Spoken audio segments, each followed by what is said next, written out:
Hi friends, మా channel ని subscribe చేసుకోండి. మరిన్ని అప్డేట్స్ కోసం బెల్ ఐకాన్ ని క్లిక్ చేయండి. Hi friends, welcome to my channel. Get ready. సినిమాల్లోకి రీ ఎంట్రీ ఇచ్చాక రాజకీయాల జోలికి పోకుండా మూవీస్ తో ఫుల్ బిజీ అయ్యారు చిరంజీవి గారు. ఖైదీ నెంబర్ 150 సినిమా హిట్ తో మళ్ళీ రామ్ చరణ్ కొనిదెల ప్రొడక్షన్స్ బ్యానర్ పై 151వ సినిమాగా సురేందర్ రెడ్డి డైరెక్షన్ లో సైరా నరసింహారెడ్డి మూవీని తీస్తున్న విషయం అందరికీ తెలిసిందే.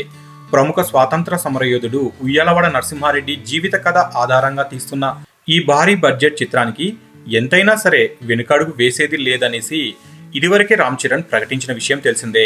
పాన్ ఇండియా కాన్వాస్ లో అత్యంత భారీగా రిలీజ్ చేయడానికి సన్నాహాలు కూడా చేస్తున్నారు. అందుకు తగ్గట్లుగా విజువల్ వండర్ రూపొందించడానికి తపిస్తున్నారు. హీరోయిన్ గా నయనతార నటిస్తూ ఉండగా తమన్నా ఓ కీలక పాత్రలో నటిస్తుంది.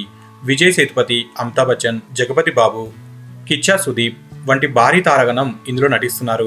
ఇక ఈ భారీ బడ్జెట్ తో తెరకెక్కుతున్న సినిమా గురించి ట్రేడ్ వర్గాల్లోనూ ఎంతో ఆసక్తికరమైన చర్చ నడుస్తుంది. బిజినెస్ పరంగా వివిధ ప్రాంతాల నుంచి ఫ్యాన్సీ ఆఫర్స్ వస్తున్నాయని ఇప్పటికే వార్తలు వచ్చాయి. ఇక ఓవర్సీస్ బిజినెస్ గురించి కూడా జోరుగా చర్చలు సాగుతున్నాయట.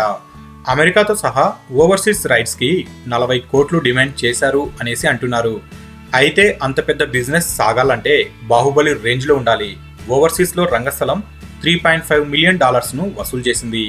అయితే బాహుబలి $15 మిలియన్ అంటే 65 నుంచి 70 కోట్లు వసూలు చేసింది. నాన్నకు ప్రేమతో రామ్ చరణ్ ఇస్తున్న ఈ కానుక విషయంలో ఎక్కడా రాజీ పడకూడదనేసి రామ్ చరణ్ భావిస్తున్నట్లుగా సమాచారం. జార్జియాలో తీసిన సీన్స్, అల్యూమినియం ఫ్యాక్టరీలో చిత్రీకరించిన సన్నివేశాలు ఎంతో కీలకంగా మారనున్నాయి అనేసి అంటున్నారు. స్వాతంత్ర సమరం నాటి సీన్స్ ను ఆవిష్కరించడానికి విఎఫ్ఎక్స్ టీమ్ తో కలిసి పనిచేస్తున్నారట. ఇక సైరా కీలక షెడ్యూల్ ఈ నెలలోనే ప్రారంభం కానుంది అనేసి అంటున్నారు. అతి కీలకమైన టిపికల్ సన్నివేశాలతో పాటు ఈ చిత్రంలోని నటీనటులందరితోనూ కొన్ని సన్నివేశాలు 4 రోజుల పాటు చిత్రీకరించడానికి కసరత్తు చేస్తున్నారు. దాంతో చిత్రీకరణ మొత్తం పూర్తి కాగలదు అనేసి సమాచారం. ఇక ఆ తర్వాత రీ రికార్డింగ్, డబ్బింగ్ తదితర ప్రక్రియలు పూర్తి చేస్తారు. మొత్తానికి సైరాపై రసవత్తర చర్చ నడుస్తుంది. చూస్తూ ఉంటే సైరా బిజినెస్ ఎవ్వరూ ఊహించని రేంజ్ లో జరగబోతున్నట్లుగా తెలుస్తుంది. సో ఫ్రెండ్స్, మీకు ఈ వీడియో నచ్చితే లైక్ చేయండి, షేర్ చేయండి. మరిన్ని ఫిల్మ్ అప్డేట్స్ కోసం మన ఛానల్ని తప్పకుండా సబ్స్క్రైబ్ చేసుకోండి.